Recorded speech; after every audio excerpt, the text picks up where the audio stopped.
Jones, yeah. Jackie Jones. All right, Jackie Jones here, grilling with Jack. We're gonna make some grilled lobsters. Now, I already showed you cutting up some herbs. If you don't have fresh herbs, don't worry about it.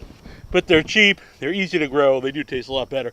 But nonetheless, you can use dried ones, you can buy some fresh ones at your grocery store, whatever you want to do. But anyway, I got my I got parsley, we got a little basil, and we have a lot of oregano.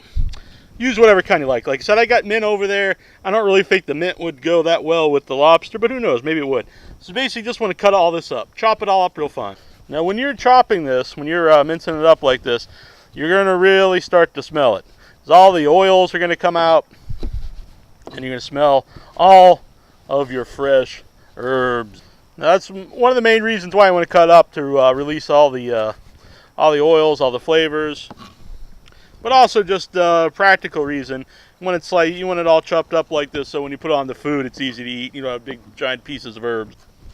All right, once you got it all chopped up really good, this is all shredded, minced, grated, however the hell you want to say it. I melted some butter, some real butter. You could use margarine if you like, whatever you want. But I'm using real butter for the lobster. Just want to take all your herbs and put it right in there.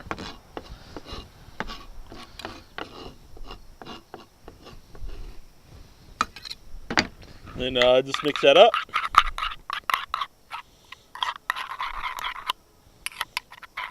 Don't have to worry about it being too mixed.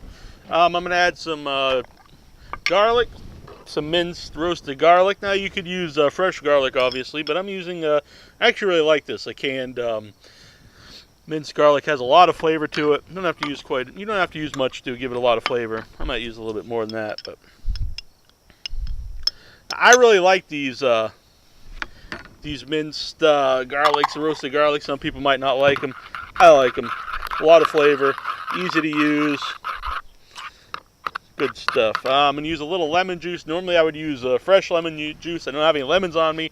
I like to keep these on hand, just in case you're going to make something, make a drink. You don't have any lemons on you.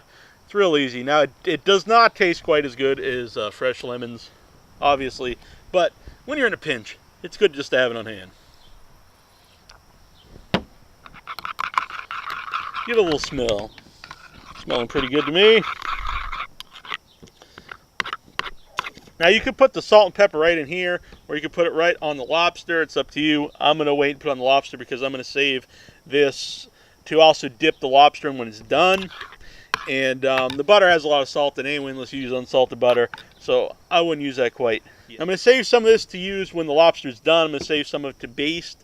Because you don't want to get them mixed up, because you don't want the ones that you're using to brush on the raw shellfish, back and forth. Same thing goes when you're using any kind of baste, any kind of barbecue sauce, any kind of glaze.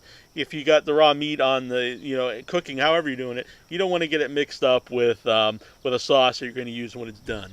Pretty simple thing to remember. But anyway, I'm probably going to use more of it to dip afterwards than the baste, because you're primarily going to baste the tail. So you can go halfway, or maybe about a quarter of this for the basting. But actually, this is the one I'm going to use to dip in afterwards. So that looks about good. All right, we'll be back for the next step. All right, I'm back once again. Now, normally you could just cut these while they're alive, these lobsters, right down the middle. Stick the knife in their head, kill them, and then cut them right down from the head to the tail.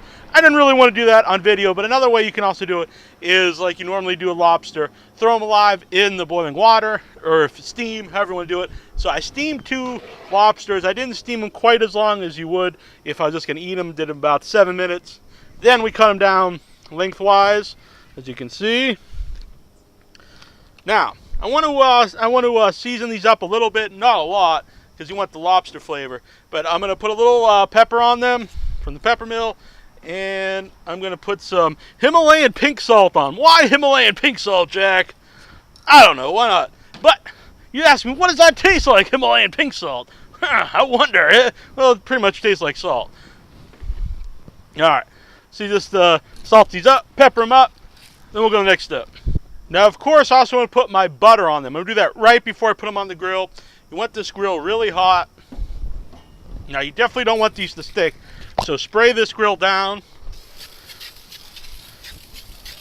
As I've said on previous episodes, you make sure you get non-flammable spray for your grill. Otherwise, the fire's going to go right up this, and you'll be in trouble. So do that, or you could brush on oil or something like that.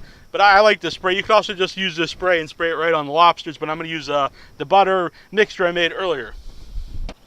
So just to show you, you got the lobster. I got some salt and pepper on here. I'm going to brush on some of this butter mixture I made. Now you can see that the claw is still all together like that. Now that's fine. You're still just eating it just like regular lobster claw. Basically, what you're grilling is the tail and the body. If you eat the tail, not everyone likes the body. Some people do. I'm not really a big fan of the body either. I'm gonna eat the tail, the legs, and the claw. But anyway, so you got it like this. Put it right down on the grill. Now you're gonna do these. You're going to do these about 5 minutes per side because I already cooked them for 7 minutes. Now these take up a lot of room, so make sure you got enough room, especially if you're doing more than 2. And be careful putting them down and taking them off because you don't want the meat to stick or to come out of the shell. As much as possible. Close this up, let that go for a good 5 minutes, then come back. Be careful when you flip these because the meat is very tender. Now you might be asking why are you going to flip these over onto the shell part? But you want to grill both sides so you know that it's done all the way through. You want to heat up the shell, plus you want to heat up this claw part. Now ideally you might want a little bit bigger lobsters when you do this, but these are what they had today.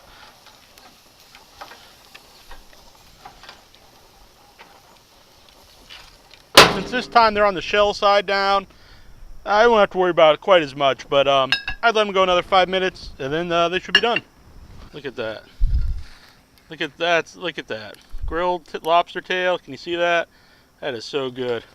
Now, like I said, the body, some people are, like myself, I've not actually even tasted the body, so maybe they're great. But it's an acquired taste, I believe. But you gotta eat the meat out of the claw, and of course the lobster tail. Now lobster tail is gonna have the butter that I made on it. Twin grilled lobsters for me. Also got some corn on the cob in there. Now you could easily done the corn on the cob on here too. Comes out really good.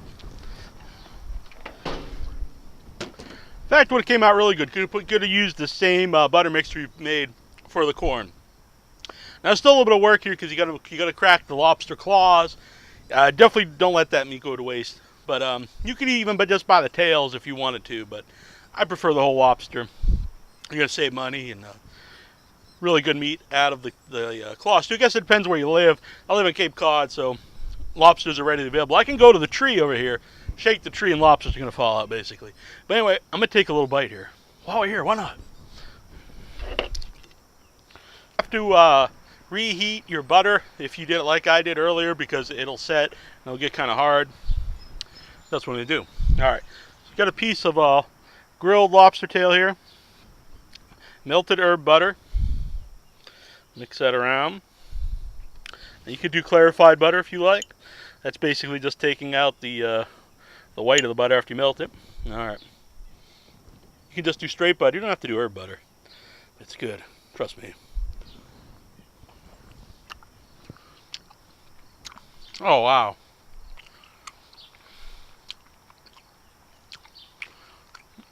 Friggin' heaven. Unbelievably good. So tender. So sweet. Got a little bit of the grill taste from the grill, obviously. Got so much flavor from the butter, but it doesn't overpower the lobster. Lobster's really tender.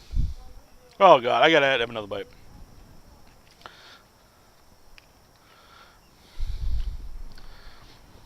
Lobster tail, butter, to the mouth.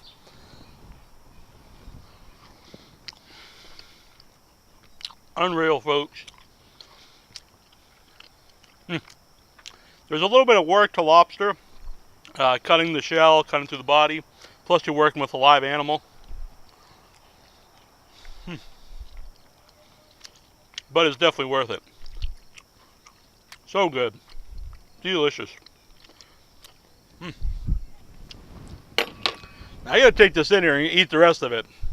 It is unbelievably good. I know I say this all the time on the show, but and I mean it too. There's been videos where I didn't think the stuff was very good. I didn't put them up on the website.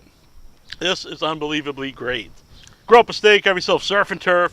Just eat the freaking lobster, folks. It is unreal. And like I said, now you're dealing with a live animal. But, you know, something to always remember, if you're buying a steak, if you're buying chicken, if you're buying eggs, you're buying anything, originally this was a live animal. Now, I understand some people don't want to think about that, but it's true. You know, you don't go to the tree and pick off a steak. You don't have a steak tree. Chickens, they don't grow on a vine. You don't go and pick off chicken nuggets. They were once an animal. So, maybe you're a little queasy about it, but the fact is, if you're eating, you know, pre-sliced meat, if you're eating anything like that, any kind of meat, it was once a living animal, just like this lobster was. Now, you should respect that. You should respect the animal for giving its life for your sustenance. But that's a cycle of life. Some things must die, so others can live, or just so I can have a good time. Anyway, good drinks, good food, good times here at Grillin' with Jack. Hope you enjoyed this episode. Rate, comment, subscribe. If you guys want to see me do anything in particular, leave the comment here, and I'll see what I can do. I'm getting the hell in here because I'm eating this freaking awesome.